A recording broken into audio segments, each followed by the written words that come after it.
Évangile de Jésus-Christ selon saint Jean.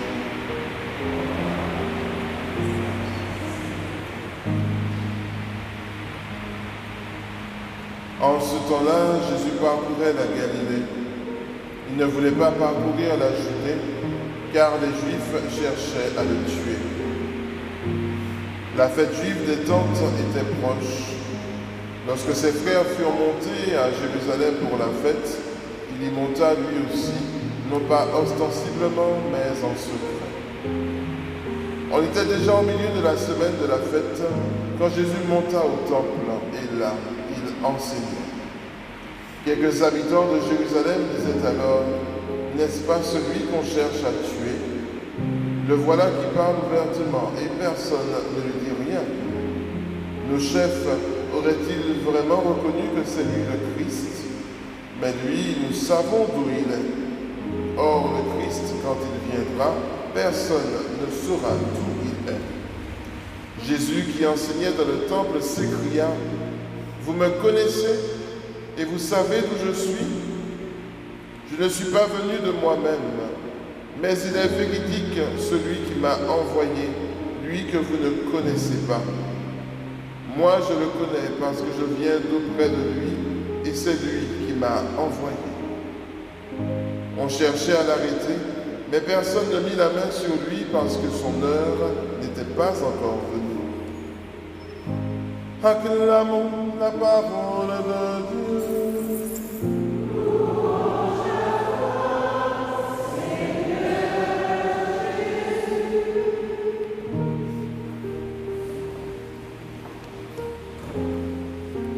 Nous sommes au chapitre 7 de Saint Jean.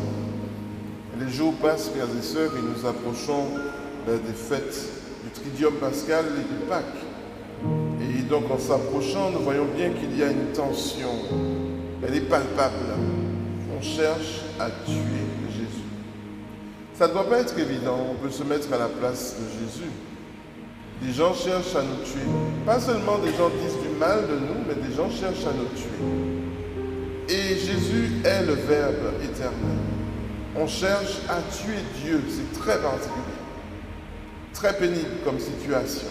Et on nous dit dans le texte que justement Jésus, il y va de façon discrète. C'est de la prudence, pas de la peur.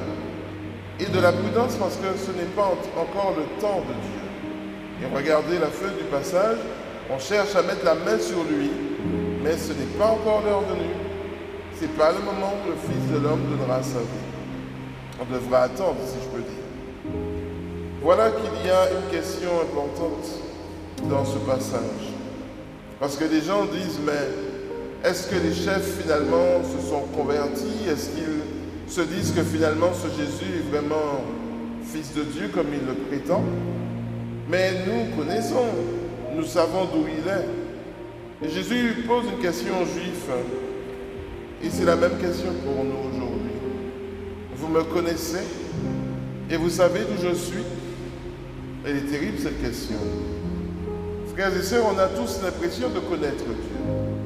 Mais on est les premiers, même quand on est des chrétiens convertis, on est parfois les premiers à accuser Dieu lorsque quelque chose ne va pas.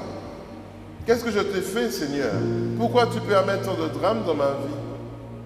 Pourquoi et un tas de pourquoi? Mais on ne connaît pas Dieu.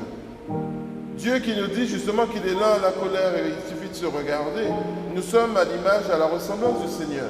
Et pourtant, on peut partir franchement et voir rouge et être en colère. On peut rejeter des frères. Si je dis que je t'aime, Seigneur, et que je rejette mes frères, c'est que je ne te connais toujours pas. Or, je rejette toujours des frères. On fait du tri dans notre cœur.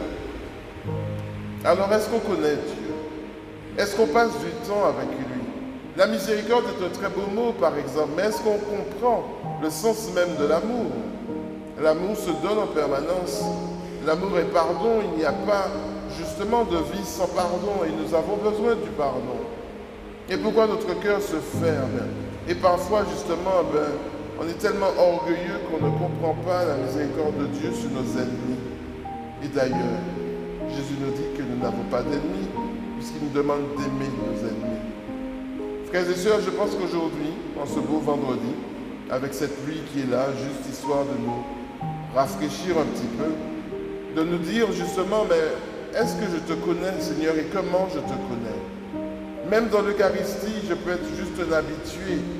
On connaît l'Eucharistie, on sait qu'il y a un chant d'entrée, un chant final, et on voit des étapes précises. Mais est-ce que je te connais, Seigneur? Est-ce que je prends du temps avec toi, finalement? Est-ce que je me tais pour t'écouter? Pareil, est-ce que je prends la parole, ou est-ce que, encore une fois, je laisse le vent décider quelle page je dois méditer aujourd'hui? Est-ce que je passe du temps à ta présence? Est-ce que je comprends, en fait, le sens de la croix? Le sens de la croix dans ma vie? Est-ce que je suis capable de dire au Seigneur que ta volonté soit faite finalement? Alors qu'au fond de moi, je suis tellement torturé. Et finalement, à cause du péché, justement, je préfère choisir des voies de ténèbres plutôt que de choisir le Seigneur. Lui qui est lumière nous demande de le suivre. Lui qui est Dieu nous demande de croire en lui. Qu'est-ce que j'offre à Dieu aujourd'hui? À une époque, les mages ont offert de l'or, de l'encens et de la myrrhe. Qu'est-ce que j'offre à Dieu aujourd'hui? Est-ce que je me convertis? Est-ce que j'apprends à le connaître? Est-ce qu'en humilité, je suis capable de dire simplement, Seigneur, apprends-moi à partir d'aujourd'hui à te connaître, à entrer en relation avec toi pour apprendre à t'aimer et accepter tes voies. Que la Sainte Vierge Marie intercède pour chacun d'entre nous. Je vous salue Marie, pleine de grâce. Le Seigneur est avec vous. Vous êtes bénie entre toutes les femmes, et Jésus, le fruit de vos entrailles, est béni.